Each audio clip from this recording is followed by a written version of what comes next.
The dropship cut a ragged seam through the sky of Atheris 4, shedding heat in a shimmering veil that made the horizon warp, and Mason Hale braced himself against the fuselage as the ramp unlocked with a grinding cough. He felt the breath of the desert before he saw it. Air so dry it bit the tongue. A furnace blast that smelled faintly of mineral dust and ancient sun. The ramp clanged open and the world turned white gold. Dunes marching like frozen waves. No shadows except the thin knife of the dropship's silhouette sliding away as the pilot lifted for a quick exit. Mason stepped down into sand that swallowed his boots past the ankles and held for a heartbeat, as if the planet wanted to keep him. He shifted his weight, testing how the fine grains moved under pressure, then looked up as the rest of the cadets clattered behind him, a small procession of color and conflicting anatomies, made small by the desert's wide indifference.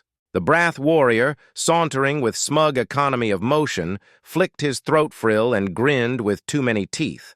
The Tyrix pair clicked and adjusted the gossamer membranes on their backs.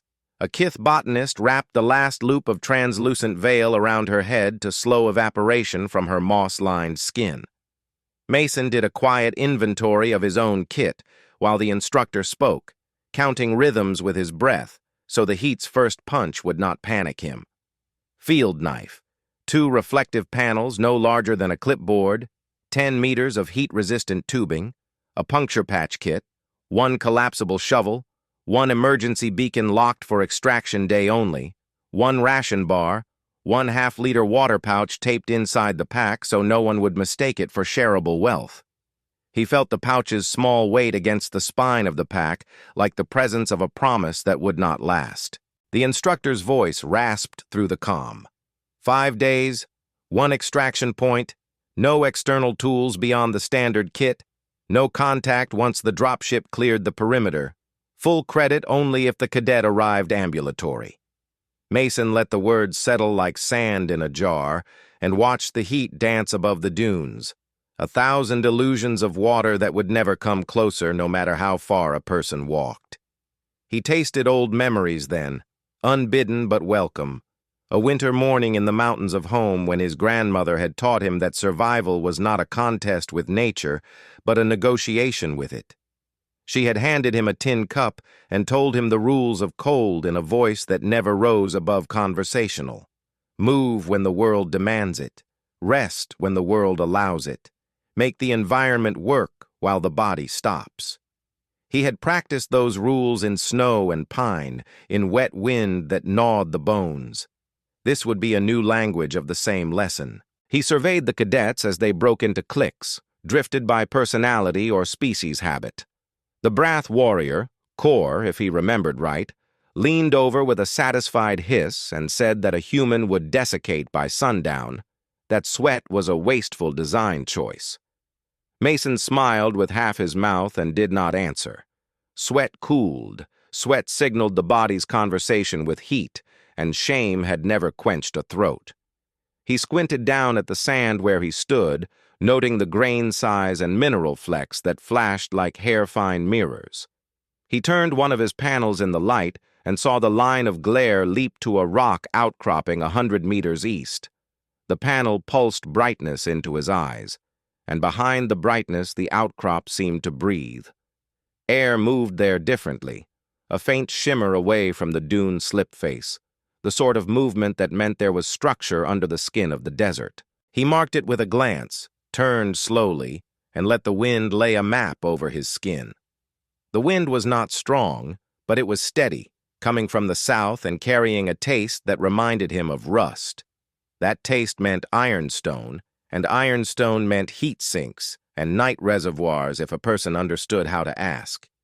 He saw the Tyrix scout fumble with a sensor bead and curse as the bead screen grayed and then went dead. Mason tucked his panels under his arm and cinched the shovel to his pack. The instructor finished her last warnings and sealed the comm.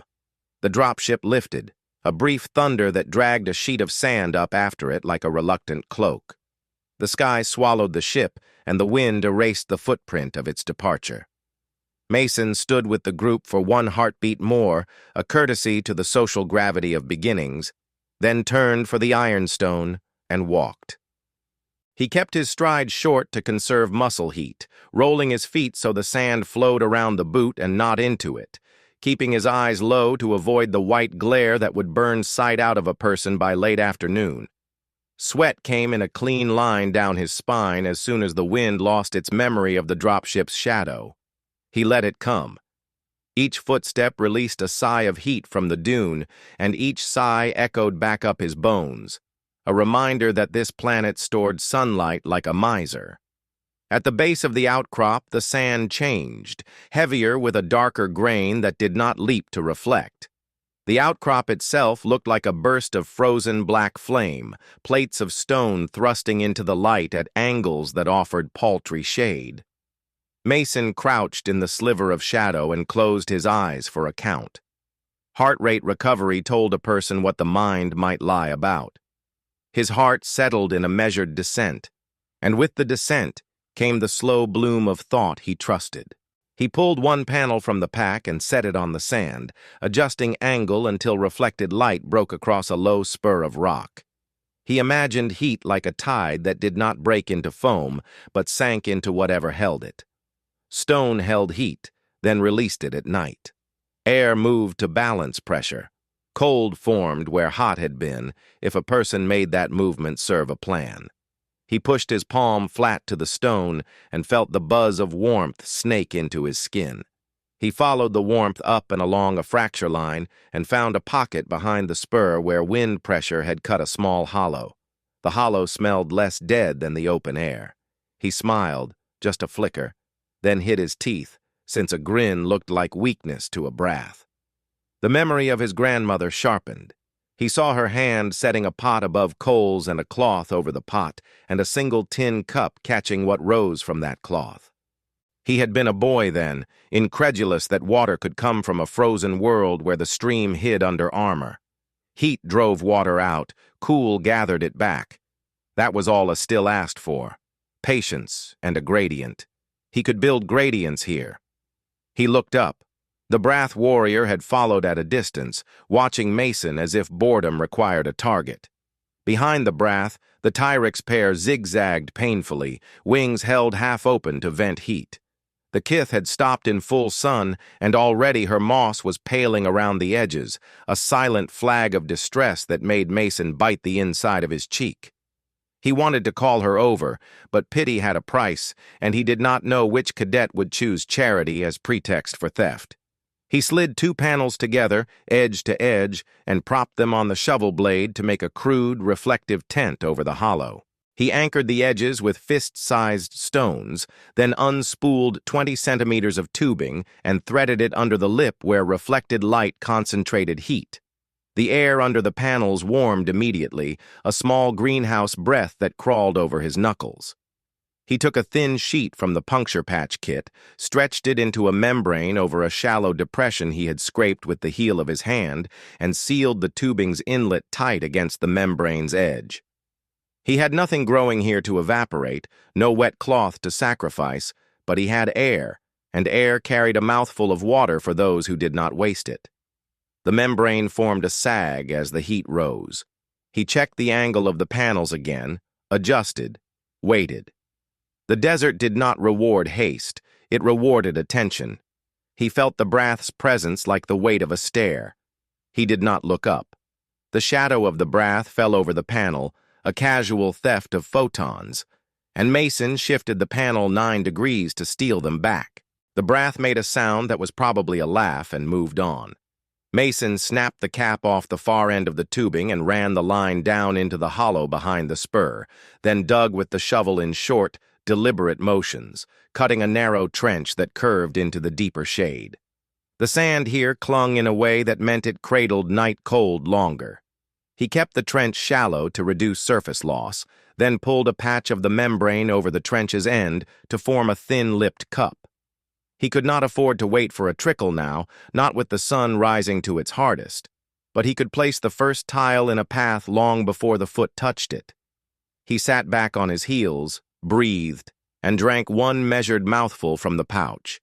He let it sit under his tongue until his mouth forgot its panic, and only then did he swallow. He put the cap back on and slid the pouch away as if it were already empty.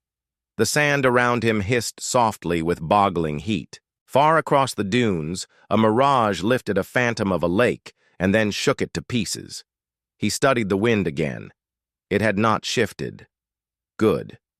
He marked 2 more potential still sites by sightline north and west where scattered stones broke the dune line, then studied a ridge to the south that looked smoother than it should. Smooth meant crust, and crust sometimes meant capillary rise of brine that dried to leave a flat. Brine meant salt, and salt meant water had walked there once. He would not follow a ghost, but he would listen if the ghost had footsteps. He rose slowly to avoid head rush and stowed the panels. When he turned, he caught the kith's eyes through the veil. Her pupils were the green of leaves seen through water. She looked at the reflective panels and at the trench cup and back at his face with a caution that felt like respect held at arm's length. He lifted a hand and flattened it, a universal sign for steady. She nodded once. The Brath warrior called something crude about mammals tasting like brine and laughed again. Mason let the words pass through him like wind through netting. A person did not tie wind down and call that victory. He moved to the second site with the same measured stride, panel under one arm, shovel riding his shoulder.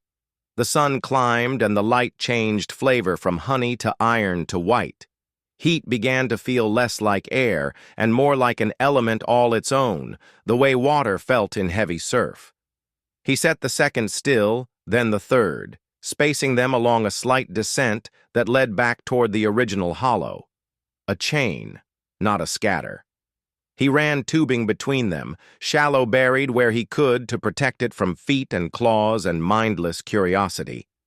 He imagined the slow birth of a trickle that had no right to exist under this sky, and smiled with his mouth closed for himself alone. By the time the sun reached the unforgiving height that stripped birds from the air on worlds that had birds, he had 3 panels throwing light, 3 membranes doming, 3 lines gathering what the air would release when asked with the correct temperature and patience.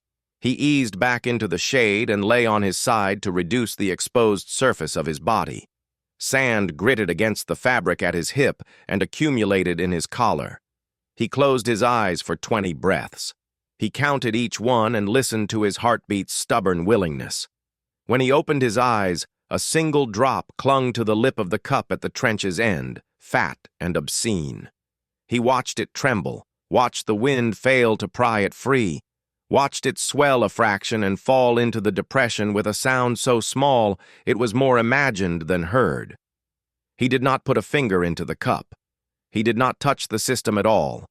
He only adjusted a panel by a width of a thumbnail and reburied a coil of tubing that the wind had teased into visibility. The Brath warrior passed again, slower now, his frill dulling at the edges. He glanced once at the cup, then looked away as if the acknowledgement would cost him. The Tyrix pair huddled behind a dune slip face and offered each other shade with their wings. The kith sat under a veiled tent and watched the panels with the gaze of a gardener who had been promised a seed in dust. Mason felt the rhythm of the place settling into him, into the cadence of his hands and the measured requests he made of his own body. The trial had not yet begun in any official way beyond the drop and the rules, but the desert had already accepted or rejected a dozen choices. He stood only when his breath said stand, and he walked only as far as the next decision required. The extraction point lay somewhere beyond the mirage horizon, but the first mile of any survival was a circle around a plan, not a line across a map. He looked at the cup again, at the second drop forming like a star in a personal night, and he felt the old pride that his grandmother had never named, because naming it made the thing shrink. He did not name it now. He let it be a quiet warmth under the blast of the sun, and he let the desert, which wanted nothing from him and offered nothing freely, become a partner through the indifferent mathematics of heat and time. By the time the sun had begun its slow tilt toward the western rim of the sky, the air on Atheris 4 had turned heavy with heat that seemed to press rather than radiate. Mason Hale stayed crouched in the narrow slice of shadow offered by the jagged rock, watching the slow pulse of the tubing he had buried earlier. The faint vibration told him the system was working. Air was moving through it, collecting what little moisture the desert would surrender. He had no intention of disturbing it now. Instead, he fixed his gaze on the horizon, tracing the way the dunes bled into each other like folds of molten gold. From this vantage point, every movement was exaggerated. The slow scuttle of a sand lizard, the wavering outlines of distant cadets breaking apart in search of their own luck. Kor, the Brath warrior, was already a dark figure far to the north, pacing with a deliberate arrogance, his steps wide and unhurried. Mason knew that kind of confidence, built on biology and past victories, but blind to the way Atheris IV ignored pride. The Kith cadet had moved westward, veil trailing in the dry wind, keeping low as if that alone would conserve her strength. The Tyrix pair had vanished behind a ridge, their wings no longer visible above the line of sand. Mason shifted his position, the fine grit scraping at his knees. The heat was still intense, but he could feel the subtle change as the day moved on. The sun's glare softened fractionally. Shadows grew by imperceptible degrees. That was his cue to move. He packed the reflective panels with care, tucking them under his arm to avoid leaving shine for others to see, and slung the shovel across his back. The second site he had chosen earlier was still untouched. He had avoided approaching it in the full heat to conserve energy. Now, with the worst hours past, he walked toward it, following the contour of the dunes to avoid steep climbs. His pace was steady, each step measured to prevent the burn in his calves from becoming a distraction. When he reached the next outcrop, a low spine of rock with a natural hollow, he set down his equipment and took a long look at the surrounding terrain. The wind shifted here, curling around the rocks and eddying into the hollow, a sign that moisture might linger just beneath the surface at night. He positioned the panel at a slightly different angle from the first site, knowing that each location had its own rhythm of heat and shade. The tubing was uncoiled in a careful arc, its path planned to meet the first still without drawing too much attention from above. Burying it was slow work. The sand here was lighter and prone to collapse, forcing him to press each handful down until it compacted enough to hold. He paused only when his breathing grew too fast, letting his heart slow before resuming. As he worked, he kept one ear tuned to the quiet of the desert. It was not truly silent. There was the faint hiss of wind shifting grains, the distant creak of cooling rock, even the occasional whisper of something alive moving just out of sight. That subtle life was a reminder that even here, where water was almost myth, survival was possible for those who understood the language of scarcity. By the time the second still was in place, the light had begun to turn from white to a muted amber. The air cooled just enough to let him straighten without feeling the weight of the sky on his shoulders. He brushed the sand from his hands and checked the angle of both panels, adjusting them so that the last strength of the sun would bleed heat into the membrane. The tubing was hidden except for two small sections near the rock, which he covered with shards of stone to keep them from being spotted. On the way back to his first site, Mason noticed tracks in the sand. Not human, not any of the cadets he had seen. They were narrow and deep, running in short, irregular bursts, the kind of movement a desert scavenger might make when darting from shadow to shadow. He crouched, tracing one with a fingertip. The edges were sharp, which meant the creature had passed recently. He followed the trail a short distance until it vanished under the lee of a dune. He didn't linger. Chasing it now would waste time and energy better spent on his plan. Instead, he marked the location in his mind. If it was an animal that drank from condensation or hunted near moisture, its presence could be a sign of a nearby microclimate worth investigating later. Back at the first site, the trench cup was holding a shallow pool no larger than his palm. He crouched beside it, the sight of liquid in this place stirring a quiet satisfaction that he didn't let reach his face. He leaned in, checking the clarity. The water was clean, no hint of grit clouding the surface. He took a small sip. Not because he was desperate yet, but because it was important to test the taste now. It was faintly metallic, probably from the tubing, but otherwise fresh. He drank slowly, holding it in his mouth before swallowing. The warmth from the sun was easing, replaced by a chill that crept in with the lengthening shadows. Soon, the desert would become another kind of danger, one that tested the body's ability to retain heat instead of lose it. Mason began gathering small stones and shards of rock from around the outcrop, forming a low barrier near the trench to shield it from the night wind. He worked quickly, knowing that the drop in temperature could cause the condensation rate to change, and he wanted to maximize the collection before it did. As he finished, he glanced toward the horizon. The Brath warrior was making his way back, slower than before. His stride lacked the same dismissive ease it had that morning. Mason noted the subtle change without comment. He knew the desert had already begun its work on all of them. When the last light bled from the sky and the first stars broke through, Mason settled in the shadow of the rock, legs drawn up, equipment close to hand. He rested his head against the stone, feeling its stored warmth seep into him. The desert had not broken him. If anything, it was starting to recognize him, not as a conqueror, but as someone who understood the terms of its silent negotiation. He closed his eyes, letting the cool air brush against his face, and listened to the quiet pulse of his hidden river beginning its slow, patient flow. The night on Atheris IV had been sharp, the kind of cold that sank quietly into the bones and waited there like a patient adversary. By dawn, Mason Hale was awake before the first red light touched the dunes, his breath making faint clouds in the thin air. He rose carefully, shaking the sand from his clothes, and crouched by the trench cup. The pool had doubled in size overnight. A thin layer of chill clung to the surface, and when he stirred it with his fingertip, the water broke with a sound softer than a sigh. He drank slowly, letting each swallow work its way through his system, aware that even hydration could be dangerous if taken too quickly after long restraint. Beyond the rock's shadow, the desert began its daily transformation.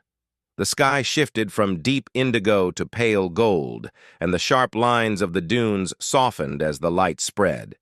He could see Kor moving along a ridge to the east, his frills slack and his posture less upright than before. The kith cadet was kneeling near a cluster of rocks, her veil fluttering weakly in the wind. She was clearly slowing, her movements deliberate not from control, but from fatigue. Mason turned his attention to the tubing that linked the first two stills. He followed its path, checking for any shifts in the sand that might have exposed it. In one spot, the wind had scoured away the thin cover, leaving a loop of black tubing visible against the pale surface. He knelt and buried it again, pressing the sand down until it held. The second site was working well. He could see the membrane sagging slightly, droplets gathering on the underside before running down into the tube.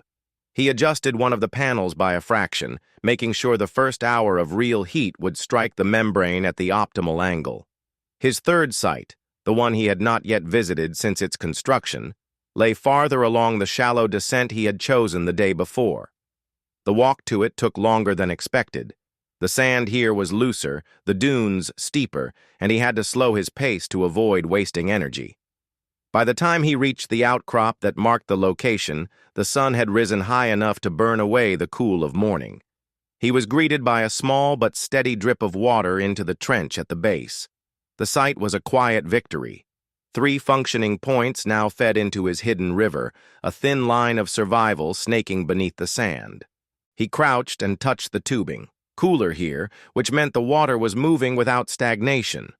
On the way back toward his main site, he caught movement out of the corner of his eye. Just beyond a sharp dune crest, a shadow darted low and fast. He froze, shifting his weight to keep from sliding. It was the same kind of trackmaker he had noticed before, likely a desert scavenger adapted to living off moisture it could steal from condensation or prey. Mason considered following, but the creature vanished into the folds of the dunes, and the heat was already climbing. He marked the direction mentally and kept moving. When he returned, he saw that Kor had approached the Kith cadet. The Brath's body language was impatient, the tilt of his head sharp, his frill flicking in annoyance. Mason stayed in the shade, observing without interrupting. It became clear that Kor was offering her water, but not freely. His stance, the slow movements of his hands, told Mason it was a trade, likely one weighted in Kor's favor.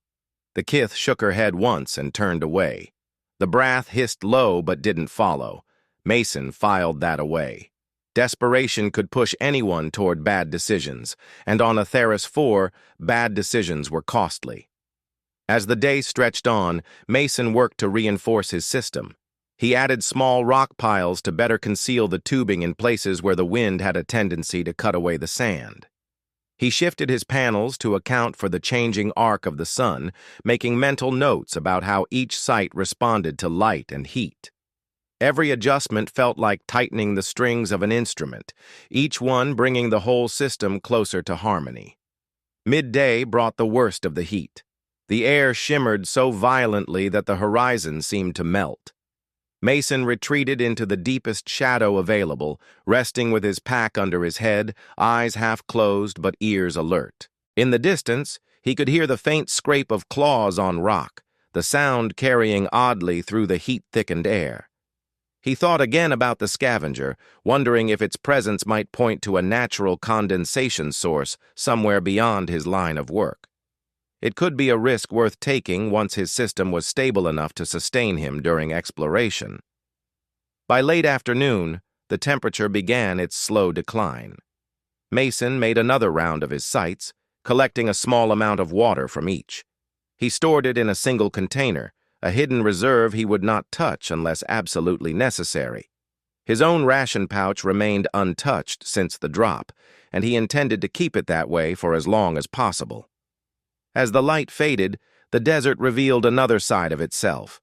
Long shadows carved deep lines into the dunes, and the wind shifted to a cooler, more constant flow. Mason sat near his main site, watching as the panels caught the last glow of the day. The Brath had not returned, and the Kith remained a solitary figure in the distance. He knew the next 2 days would be decisive. The weaker cadets would start to falter, and those who had underestimated the desert, or overestimated themselves, would face the reality of extraction. He intended to be far from that line. Night came swiftly. Mason settled into the shelter of the rock, the hum of the desert's silence wrapping around him. He let the cool seep into his skin, knowing that by morning the heat would be back, relentless and without mercy. His hidden river was growing, and with it, so was his margin for survival. By the 4th morning, the desert felt different beneath Mason Hale's boots.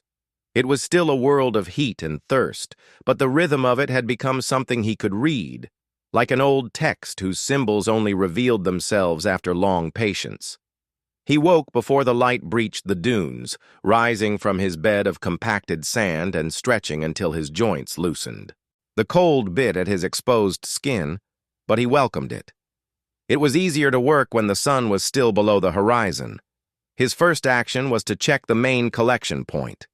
The cup in the shaded trench held more than he had expected, almost a full handful of clean water.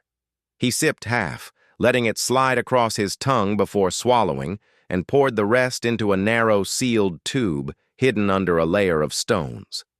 That reserve had grown to a modest but comforting store, enough to last a full day if all else failed. Moving away from the rock, he made for the second still. The tubing between sites remained buried, though here and there the night wind had lifted a curl of it free. He knelt to press the sand back into place, taking care not to kink the line. The second site was performing well. Droplets clung to the underside of the membrane, catching the first pale light as if each one was a jewel. He adjusted the panel slightly, knowing the sun's angle had shifted since he set it up. The third site required a longer walk, and as he approached it, he noticed fresh tracks in the sand. The scavenger again, its trail cut close to the tubing, then veered away sharply. Mason crouched, examining the pattern. The small creature had lingered, circling the site. He could see the faint indent where it had pressed its body into the sand to absorb warmth from the rocks. He was tempted to set a small trap, not to kill, but to observe and perhaps follow, but he resisted for now. His focus had to remain on maintaining the system. At the third site, he found a minor problem. A section of membrane had shifted during the night, probably from a sudden gust. Some of the collected condensation had escaped, leaving a damp patch in the sand instead of flowing into the tube. He worked quickly, repositioning the panel and sealing the membrane's edge more firmly with flat stones. The air was cooling less quickly now. Each day the night seemed a fraction warmer, a subtle change that meant the desert was holding on to more heat. That could work in his favor for condensation, but it also meant more endurance would be required during daylight hours. On his way back, Mason spotted movement near the horizon. Kor, the Brath warrior, was approaching, his posture less proud than before. The frill at his neck was half closed, and his gait had lost its deliberate swagger. Mason stayed in the shadow of a dune and watched as Kor passed within 50 meters. The Brath glanced toward him but didn't stop, his focus fixed on the cluster of rocks where the Kith cadet had made her shelter. The exchange that followed was brief but telling. Kor offered something, Mason couldn't see what, and the Kith handed him a small, translucent bundle from her pack. Kor's frill twitched in satisfaction, and he moved on without another word. Mason filed the interaction away. Resource trade was beginning, which meant desperation was no longer theoretical. That afternoon, Mason made the decision to expand. 3 stills were working, but if one failed completely, his system would be at risk. He scouted north, walking in a zigzag to examine the terrain without drawing a straight path that could lead others directly to his water. A low ridge offered a promising sight. It was dark stone, fractured in a way that would trap heat, and partially shielded from wind by a natural curve in the dune. He marked the position, then returned to gather the materials from his pack. Setting up the 4th still took longer than expected. The sand here was fine and loose, shifting back into every hole he dug. He solved the problem by lining the small trench with thin shards of stone scavenged from the ridge itself, giving the sand a wall it could not easily reclaim. When the tubing was in place and buried, he stepped back and studied the line it formed with the others. It was longer now, curving in a shallow arc across the desert floor, invisible unless someone was close enough to see the faint disturbances where sand had been moved. By the time the sun began its slow fall, all 4 sites were working. Mason sat in the shade, the panels casting shifting reflections across the stone as the light weakened. He could feel the system's quiet pulse in his mind, the way a musician knows the rhythm of a song without hearing it. The desert had not grown kinder, but it had become predictable in its cruelty, and predictability was something he could use. As the evening wind rose, carrying a fine mist of sand across the dunes, Mason stayed still, letting the grit settle against his clothes. He didn't mind the sting on his skin. It reminded him that the desert was always testing, always watching. When darkness finally fell, he checked the reserve once more. The sealed tube was heavier than before. He allowed himself a rare moment of satisfaction before lying back against the rock, the stars above sharp and cold. The trial was far from over, but his hidden river was no longer just a plan. It was a lifeline, and with each passing day, it was growing stronger.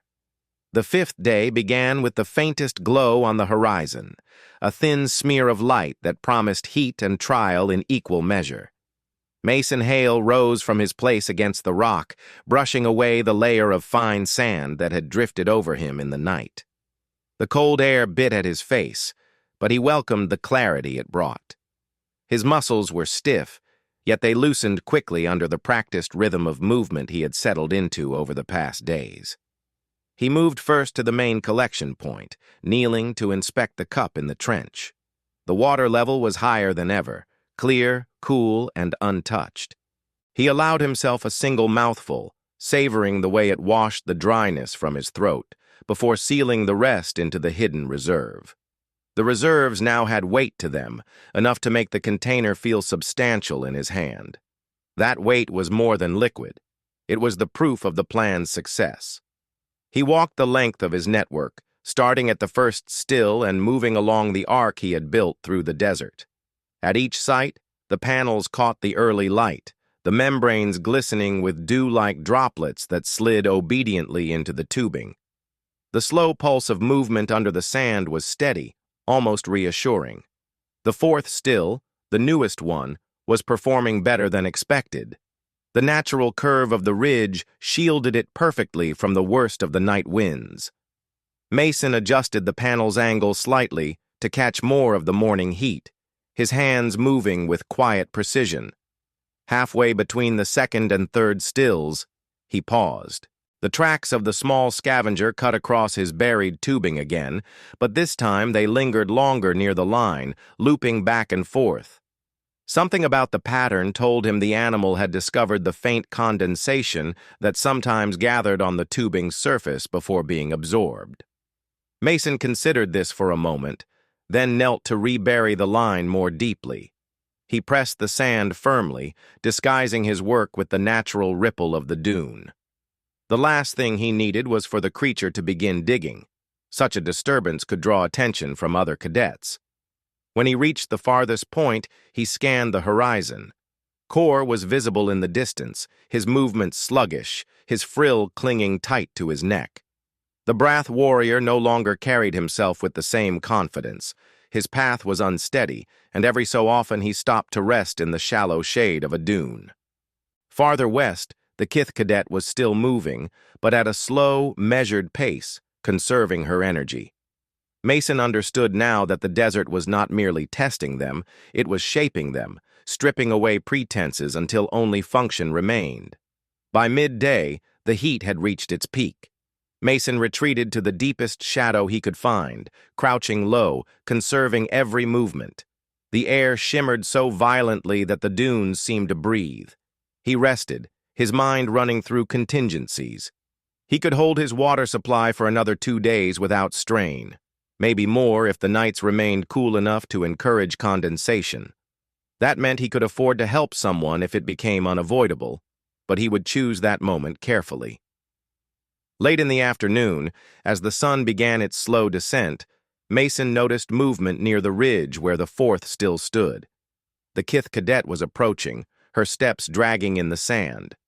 She stopped several meters away, her posture low, and lifted a hand in a silent request. Mason studied her for a moment before stepping forward. Without a word, he knelt by the ridge and drew a small amount of water from the cup into a shallow container. He placed it on the sand between them, then stepped back.